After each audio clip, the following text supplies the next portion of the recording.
Thanks for tuning in. Ham Talk Live will be on the air shortly. Please stand by.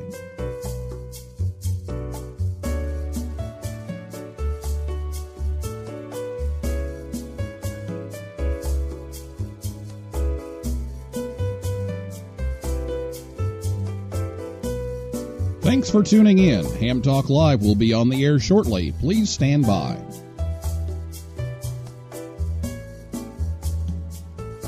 This episode of Ham Talk Live is brought to you by Tower Electronics. For connectors, cables, and more, call 920-435-2973 or visit pl-259.com.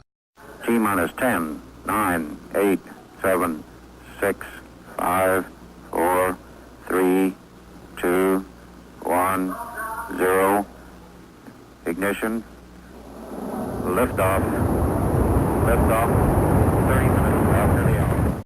It's Ham Radio with Neil Rapp. Here we go. Welcome to Ham Talk Live. Call in, let's talk. Neil's your guy. Ham Talk Live. Here we go on Ham Talk Radio.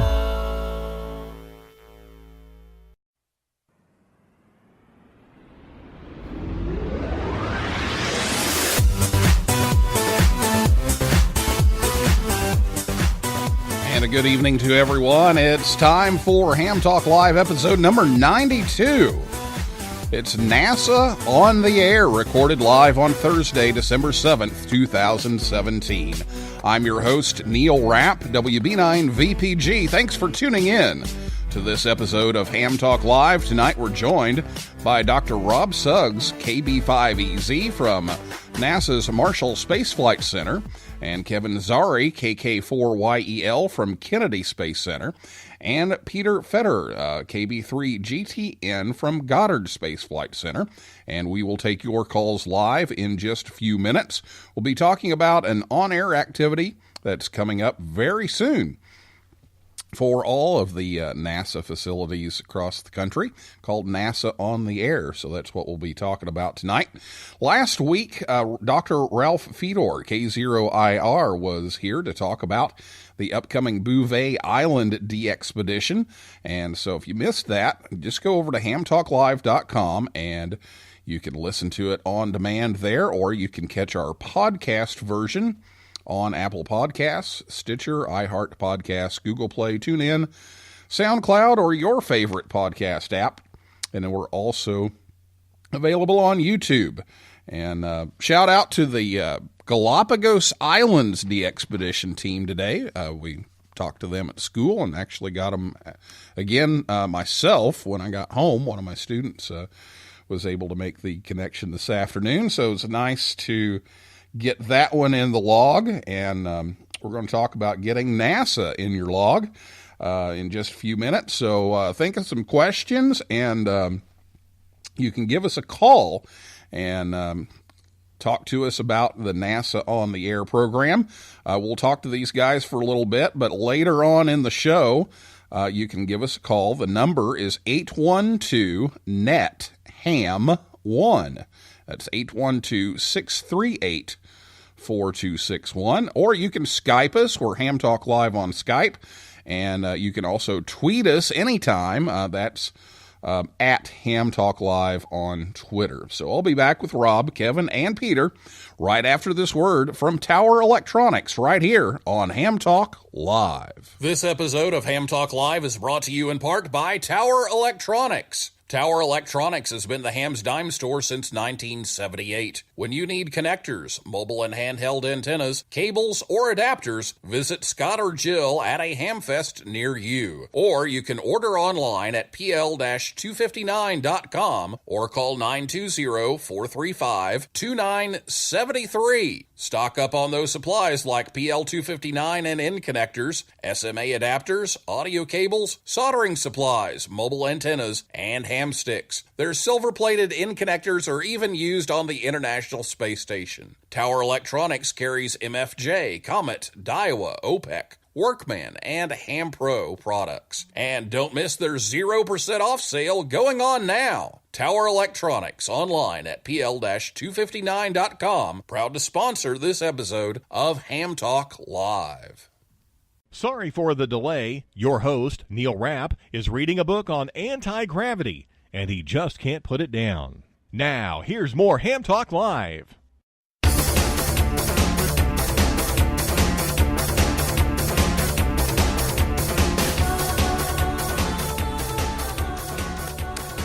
Thanks to my friends Scott and Jill at Tower Electronics for sponsoring the show again tonight.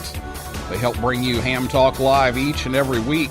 They're in Plant City, Florida this weekend, Friday and Saturday at the Ham Fest there.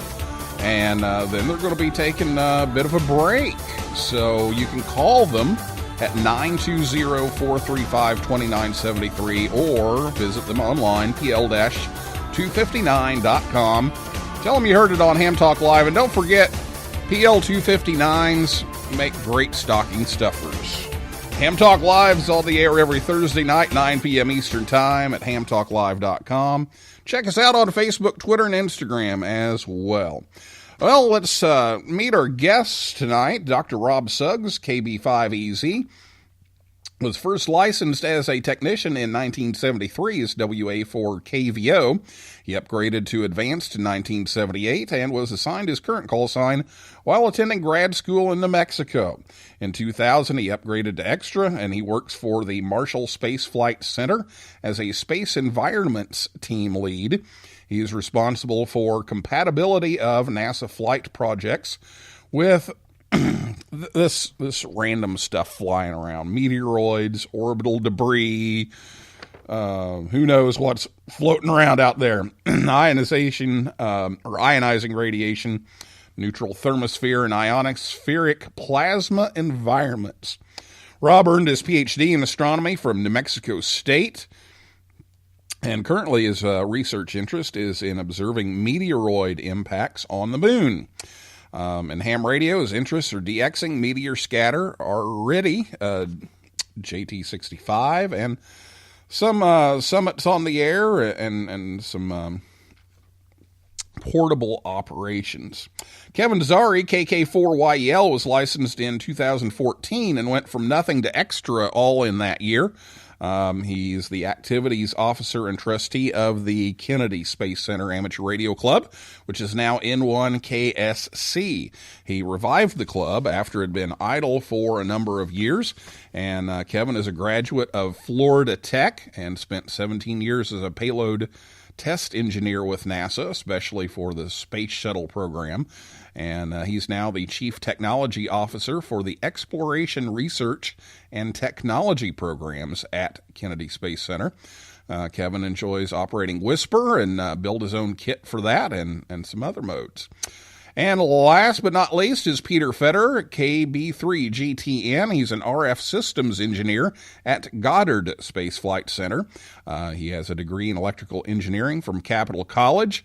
He's an accomplished computer system engineer, which ties into his RF experience for software-defined radios. He was licensed in 2001, and his current position with NASA has him developing, testing, and installing communication systems for space, and he just returned, literally, from Antarctica this week, where he and other NASA engineers were testing out a disruption-tolerant communications network to the International Space Station, which I think could probably be a whole show in itself. So, Rob, Peter, Kevin, welcome to the show. Well, thanks a lot, Neil. Thanks for having us on this evening and helping us publicize this event. Yep. Welcome. We're glad to join you, Neil, here. Well, we're glad that you're all here, and we get some different perspectives later on from all of the different sites and your different clubs. But I'm going to let Rob take the lead here for a moment and tell us about this operating event that's kicking off soon called NASA on the Air. So tell us about what that is and when it'll take place and where. And then if you want to throw it off to these other guys, why, go right ahead, Rob. Okay, great. Yeah, that's what we'll do. Well, this is a year-long event, and it kicks off really starting Sunday evening at 6 p.m. Our time here. That's 0 UT, and we'll run for a year through December 27th of 2018, and a little bit later we'll tell you the significance of those dates. This first one that we start off is actually kicked off with the Apollo 17 45th anniversary. This is one of the anniversaries we'll be commemorating, but this is a year-long event. It runs all the way through.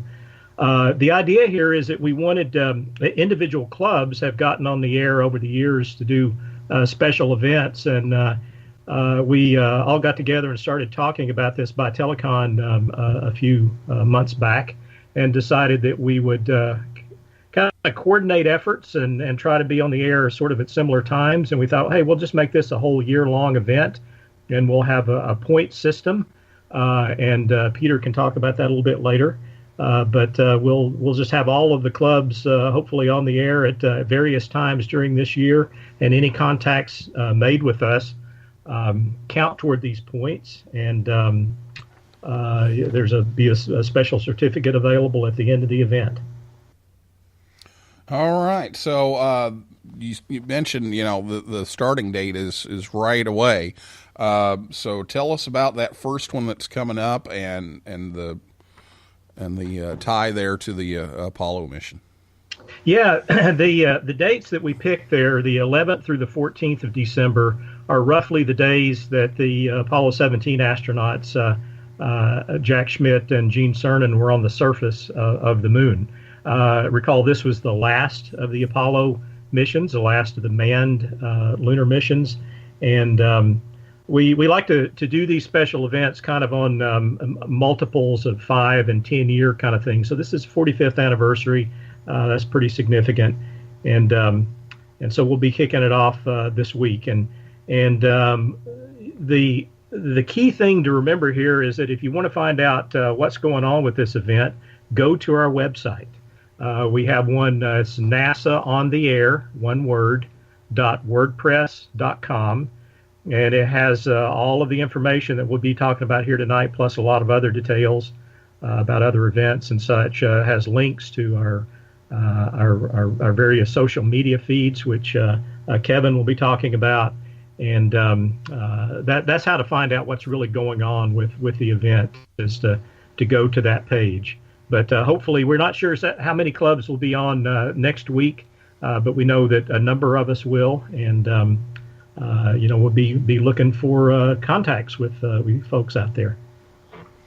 Okay, now you talked about this certificate that's available, so tell us a little more about that. And we've got the web address already here, but let's talk about the certificate, and then you can throw it over to Peter to talk about the point system. Yeah, the certificate will be actually a download at the end of the event, and it'll have a list of all the clubs and that you've contacted, and the various bands and modes that were used for those contacts. So rather than us trying to send out these certificates, we thought, hey, let's use the modern technology here. The certificate will be automatically generated when you put your call sign in. You can download it, print it out, frame it, whatever you'd like to do with it. There will also be QSLs available from some of the clubs. We're not sure. We haven't worked out all the details of that yet. But for instance, our club will probably do a special QSL for the special events. And those will be available with self-addressed stamped envelope. If anybody wants to get a QSL from a particular contact, we just direct you to the qrz.com page for that particular club call sign, and it'll have information there about whether they're QSLing or not and how those are handled. And I guess, Peter, if you wanted to talk about the point system and how all that's going to work, take it away. All right.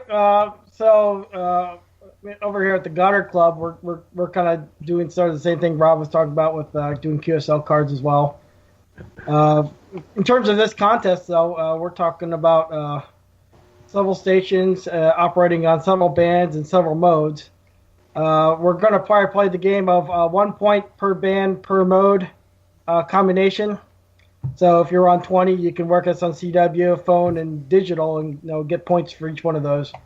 It's a little bit like field day in that sense. The exchange is real simple because the only thing we really need is our call and what band we're on, and that's all we're going to log on our side. So we don't have any fancy numbers or anything like that going on. So it's just make contacts and just keep in mind that the operator on the other end out here is probably not used to pileups and operating this thing, so might have to have a little patience out there. But it should be pretty straightforward. There was some talk about doing supporting VHF contacts via repeaters through Echolink and whatnot, but I think a lot of the clubs have sort of turned that down at this point. So I think we're only going to do HF and satellite contacts would be available. We're also looking at doing points on an honor system with the ISS. There's some details about what we're going to actually accept for that, but some of them will be like record an SSS slow scan TV image or hand TV reception from the ISS as well. Right. And we are working a little bit with APRS, Bob Bruniga, about doing an APRS or Echo thing that might be coming out a little bit later. So right now we are looking at supporting all bands, 160 through 70 centimeters. There was some talk about supporting 1296 moon bounce, but I don't know if there's a whole lot of support in the community for doing moon bounce. There's only a couple clubs that actually can do that anyway right now. So that's pretty much it for that point system, but it's pretty simple, 1 point per contact pretty much. So I guess back to Neil. You got any else? Yeah, and let's go over to Kevin too, because I know Rob said Kevin had some stuff. So good evening, Kevin, and tell us about the side of things from sunny Florida. Hey, good evening, Neil, and thanks. As Rob and Peter mentioned, there's going to be multiple club stations on the air throughout the event, and we were thinking about how's the best way to get our information out to the general public in a timely manner. And thought, well, that could be best done using social media. So right now, we figured some people are going to subscribe to us, and maybe not everybody, but the folks that do subscribe to us, they're going to get that info directly. But the benefit of social media, of course, would be that the other people who follow those people would see it as a result of a retweet or mention or something like that. So it's a very effective way. One message from us could quickly reach quite a large audience, much more than if we had an email distribution list or something like that. So we're going to use social media in all aspects of the event. Before the events, like this particular week, we use our Facebook page. If you search for NASA on the Air and NOTA, and also our Twitter handle, which is at NASA Radio Clubs. If you search those things, you're going to see this week we've been publicizing the event, in particular the Apollo 17 event that we had just spoken about. That's important, I think, because some folks all around the world, they might not, some of them like myself weren't even born, but some folks might not know about what it is, why are we celebrating it this particular week. So we're gonna use it to publicize the event and list our proposed band and or our mode information, and each of the clubs will utilize those single points of contact. Then during the events, we will use Twitter. We'll update our Twitter feed, and we'll have two hashtags that we're using. One of them is NASA on the Air, all one word. And the other one, of course, is NOTA. And you know that we love acronyms at NASA, right, Neil? So yes, absolutely. We couldn't pass up an acronym. Yeah. Unfortunately, you got to have those TLAs and FLAs. Right on. But unfortunately, NOTA could mean a lot of different things to different people, like none of the above and all these other things. So we kind of encourage both of those hashtags. But when they spot us, if somebody spots us on the spotting networks or the DX clusters, we also would like to ask them to please, like they did with National Parks on the Air or the ARRL events, we'd like to please ask them to utilize those so folks know that this station is one of the NASA on the Air stations. And then finally, after the event, we're going to summarize results and start publicizing the next event. I'm really happy right now with how the social media has been working for us. Yeah, and we will continue to retweet and send out some of that. And I missed the Facebook group, so we will send that out as well on our social media, so you can find those easily. So we'll be posting that on Facebook, Twitter, and Instagram here in the next day or so. So you'll be able to find those. But if you just search NASA on the air, you should be in good shape. So, yeah, we got to get all those TLAs and FLAs, and that's an acronym for 3-letter acronym and 4-letter acronym. So we have to acronym everything, and I'm in science; it's the same thing. So we like recursive acronyms too. We got got NASA on the air, and NOTA is actually a recursive acronym, right? This is right. N for NASA, which itself is an acronym. So, yeah, we like to spin it up a lot. Oh, yeah. Acronym inside of an acronym. We got it. All right. Well, Rob, before we go to break, is there anything we missed here that we need to make sure we throw in before we take a break and then take some calls? Yeah, I'd like to add that to find out how you're doing with the contacts and your chasing of these various clubs, we have a system, we call it the Contact Tracking System, the CTS. Another acronym. Another acronym. Which that link will also be on our WordPress site. It's not live yet, but we've been doing some testing of it, but it should be this weekend. And with that system, the way this is going to work is that each of the clubs will upload their logs, hopefully fairly quickly after they do the event, or just kind of regularly throughout the year. And all you have to do as a ham is just go out there and bring up this site and type in your call sign, and it will come up with a matrix that tells you which of the clubs you've worked and which bands, and then there's designators for each of the modes, and we're breaking the modes down into CW, sideband, and digital. And we're not breaking the digital down any finer than that. If you use the full list in FLDigi, you'd have, I don't know how many there are, but, we don't want to make it any finer than that. So RIDI, FT8, all of those things, those are just considered digital.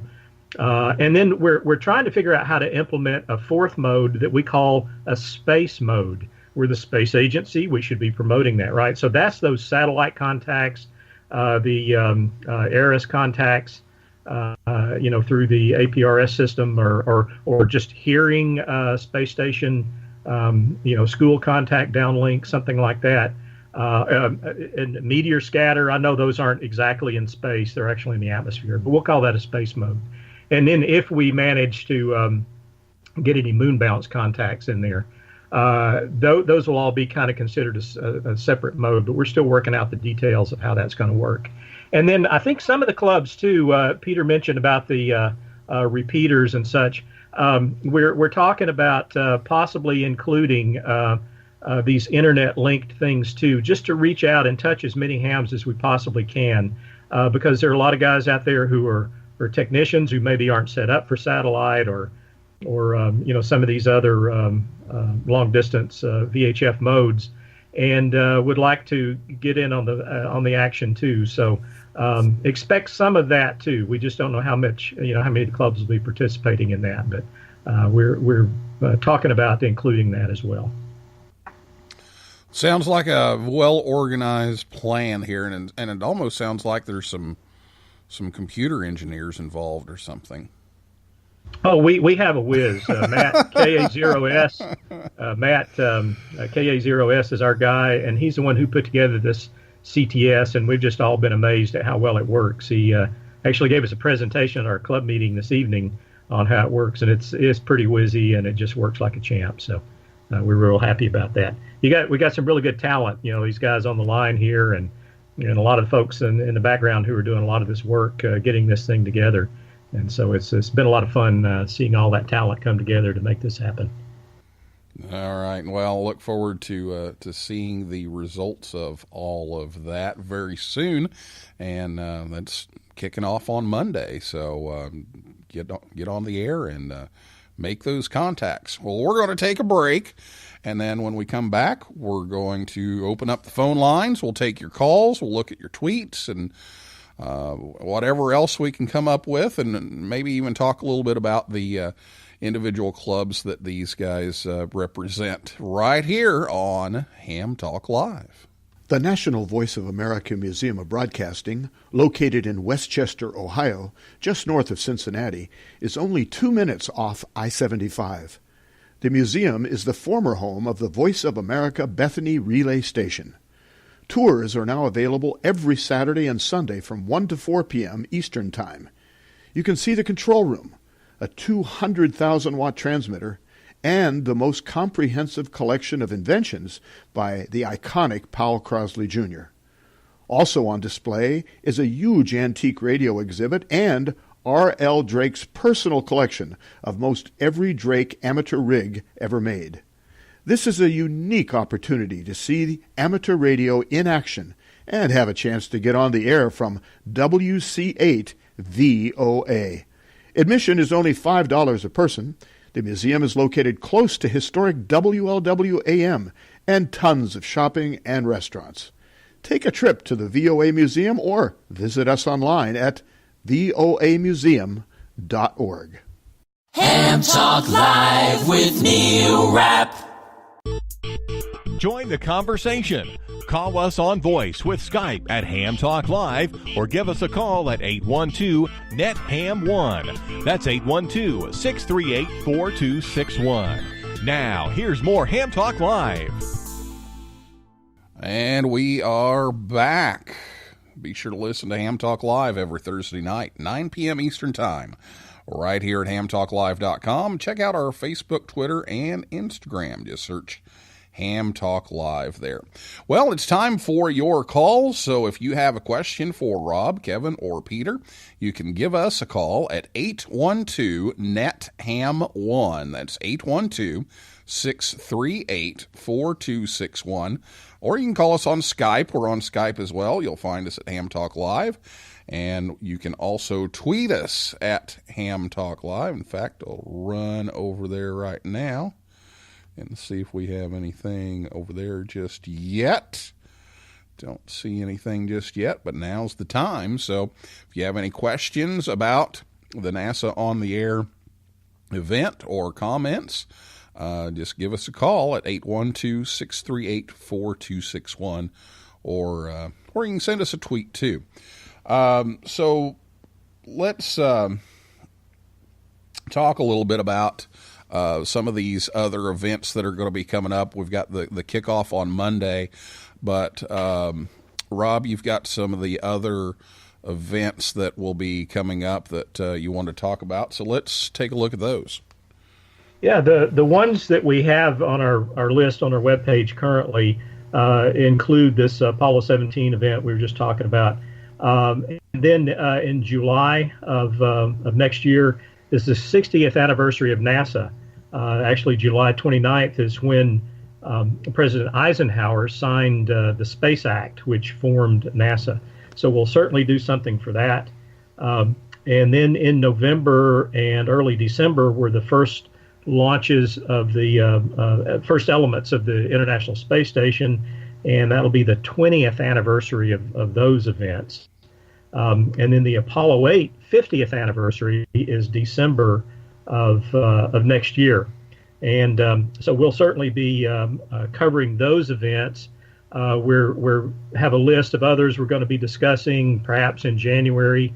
The Explorer 1 60th anniversary event, we may do that. And there are a number of others. So just stay tuned to that website and you'll probably see some other events. But I need to point out that it's not just during these events that you can collect these points. We plan to be doing casual operations, like during lunch and after work, on the weekends. A lot of the clubs do contest operations, and all of those events, we plan to upload all of those logs to this contact tracking system. So any contact you make with any one of these clubs will count toward these band mode counts that we were discussing earlier. So I particularly like the casual contacts, because that's when we can just chat with folks and kind of share what we're doing. Again, sharing your space program with you, and those are a lot of fun. And we find folks who have either worked in the space program or had relatives that did, or things like that. So those are a lot of fun, but it's also a heck of a lot of fun to be the object of a pileup. It's a hoot. So we're looking forward to that type of operating as well. Yeah, this one thing too that we should mention is that we're celebrating a lot of things that happened throughout history, but we're also celebrating things that we're currently doing. And so just as an example, we currently have some commercial crew flights that are test flights that are targeted in 2018. And assuming that the schedules don't slip too much, we might have the special events operating around things like Boeing launching its first test flight, its orbital uncrewed test flight in August timeframe, as well as some SpaceX demonstration missions that would happen throughout the upcoming year. So as Rob mentioned, we're going to be celebrating NASA's past. We're going to be celebrating NASA's current state, and then we'll also use our on-the-air time to discuss what it is that NASA is doing in the future, too. A lot of folks don't recognize that after the shuttle program, they were a little bit confused what happened to NASA. So this is a great opportunity for outreach and education, as well as engagement with the general public. Yeah, it's a very exciting time right now. As Kevin mentioned those commercial crew launches, but we're also building a large rocket, the Space Launch System, with a capsule that sits on top called the Orion to get us back into deep space again, get out into the vicinity of the moon, and possibly land on the moon again. So it's this really exciting time for us. And plus, we've got this little space station operating up there that has had a crew on it continuously since 2000, I think. So there's a lot going on, and we want to talk about all of those things when we have the opportunities to. Now, Peter, why don't you tell us, let me remind people the telephone number. It's 812-638-4261 to join the conversation here with the guys from the various NASA ham radio clubs around the country. And Peter, why don't you tell us a little bit about what's been happening out at Goddard and what you're going to be doing in the NASA on the Air from Goddard. All right, Neil. Goddard Club, we're going to probably be fairly active. I know for next week we'll probably be pretty active on the weekends, and the couple hours after work, maybe we'll have a couple guys for a couple hours after work operating. We got 2 stations set up right now, primarily 40 and 20 is probably where we're going to be at. We got a station doing digital and a station doing voice. So those will probably be our primary locations. You'll find us. And pretty much Goddard Club's been kind of just cranking along here, trying to get set up and get going for this thing. We've been kind of looking at other Goddard events that we might be doing that might be extra to their base level events.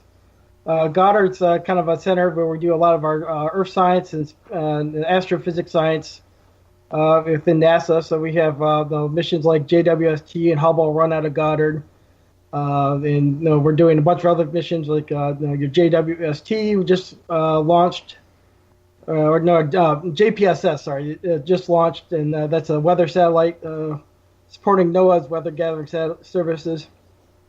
And it's built with a lot of people here at Goddard. And we have a bunch of Earth science missions that will probably be launching. I know we have TESS, which is Astro. TESS is a exoplanet survey mission that's going to be supposedly launching in June out of the Cape down there at Kennedy. And then we got there's another launch. I don't think Parker Probe is ours now. So TESS is probably, I think, our big launch for next year. JWST, I think, has been pushed out to 2019, so they won't be covered in this event, but we'll probably have a special event in the future for JWST when that comes out. And that may be a bigger NASA thing since that's a pretty large project. And a big science getter here for NASA as well. So that's all I really got here from the Goddard Club.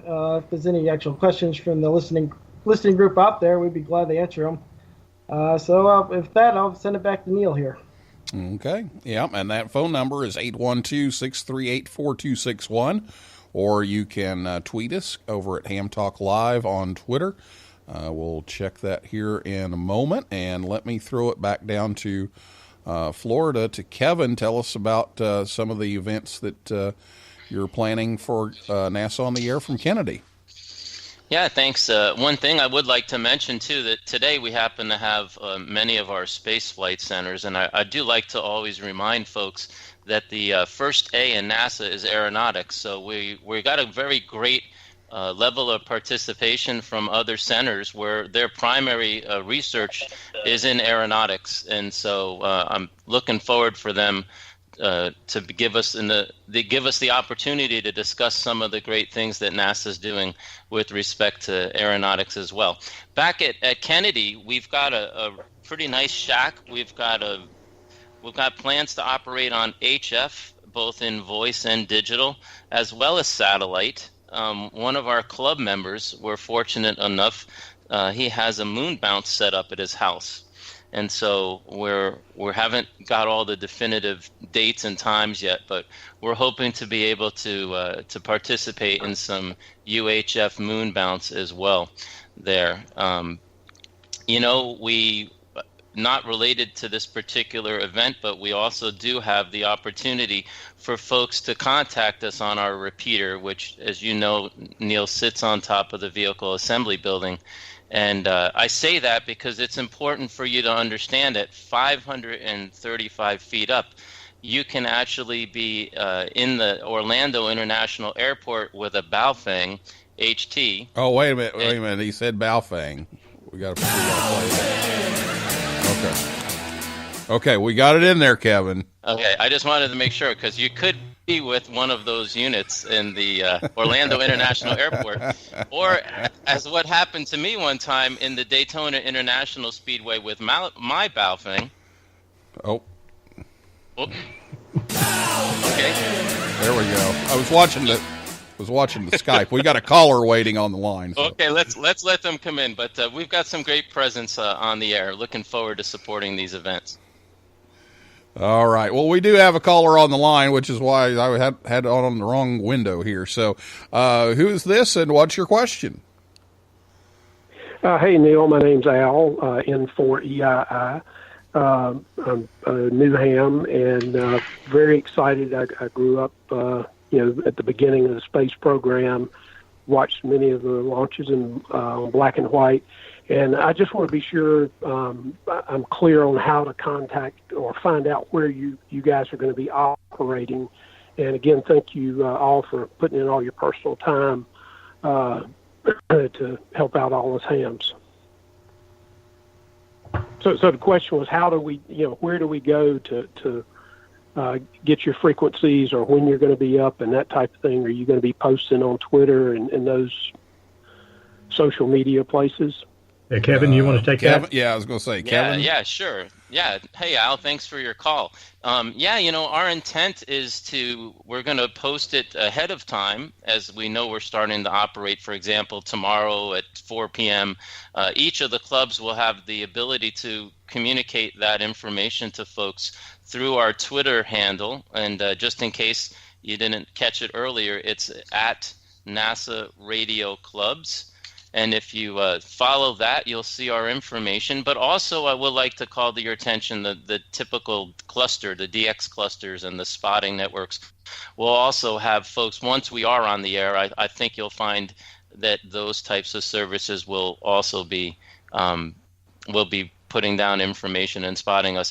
We do have our contact information on the website. I think if somebody were wanting to, they could easily email us or email any of the clubs with our information on QRZ. Let's say, Al, that you really have wanted to talk to the folks at the JPL club, and you just haven't been able to get them on the air. If you got their call sign and went to the QRZ page with their email address, you could also kind of set up a skeg with them and say, when could we talk? That's another way to do it. And I believe, okay. I'm not the expert here, but I believe, don't you have the Twitter feed from NASA Radio Clubs on the webpage for NASA on the Air too? That is correct. On the front page, on the main page of our NASA on the Air WordPress website, I think it's on the side of the right-hand side, but we have a live feed that follows us. So if you just kept the web page up, it would scroll by there as we're putting stuff on the Twitter feed. And if you're into Facebook, we also have a Facebook group as well, which is NASA on the Air, or NOTA, which you could follow.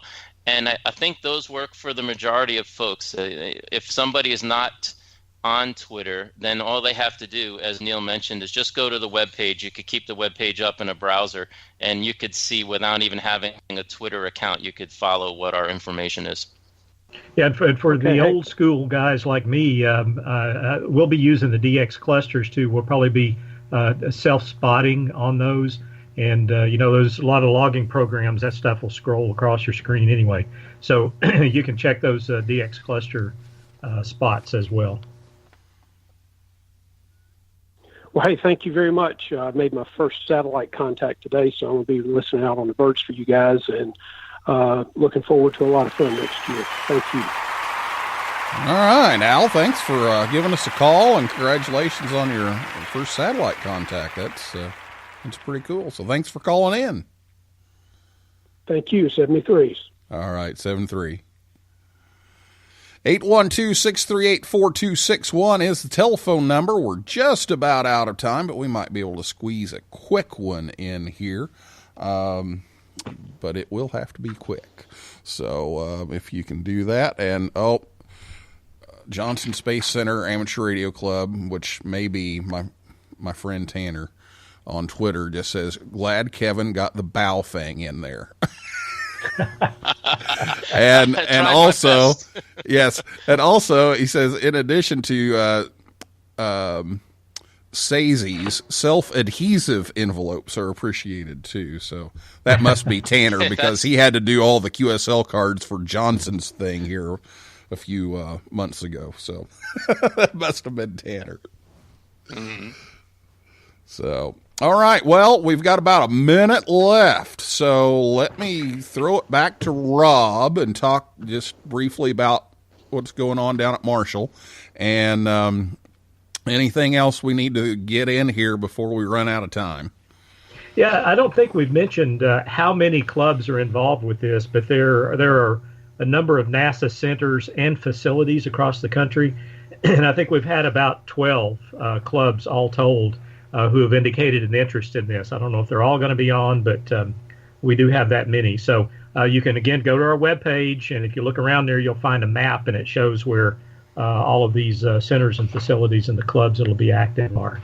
And as far as here at Marshall, we'll be on the air certainly during this event. And as I said before, the casual things and contest things too. We'll be on HF satellite. And meteor scatter, I need to get a plug in here. The Geminid meteor shower occurs kind of in the middle of our event next week. I think it's Wednesday night or Thursday morning, somewhere in that time frame. Or no, I think it's Thursday evening is the peak of the Geminid shower. So that's a really good time to make meteor scatter contacts. And I plan to be doing some of that as well from there. And that's easier than ever, with the JT modes.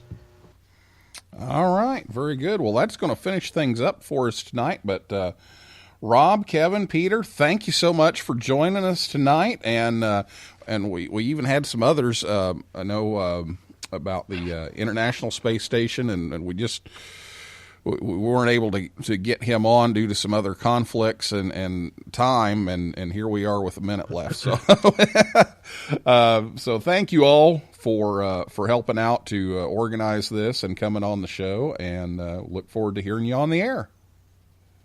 Thank you, Neil, and thanks for helping us publicize this, and we look forward to working all of you guys and gals. Thank you, Neil. Yep, all right. For you guys. Yep. Okay, well, that's a wrap for this week's Ham Talk Live. Thanks to Dr. Rob Suggs, KB5EZ from Marshall Space Flight Center, Kevin Zari, KK4YEL from Kennedy Space Center, and Peter Fetterer, KB3GTN from Goddard Space Flight Center. And everybody out there in cyberspace for listening and for calling in. And next week at 9 o'clock Eastern Time on Thursday, Emmett Onassis, W0QH from Radio Waves, will be here to talk about some gift ideas and a trip out to Pearl Harbor for the special event out there. Check out our list at hamtalklive.com for all of our upcoming guests. So I'll say 7375, and may the good DX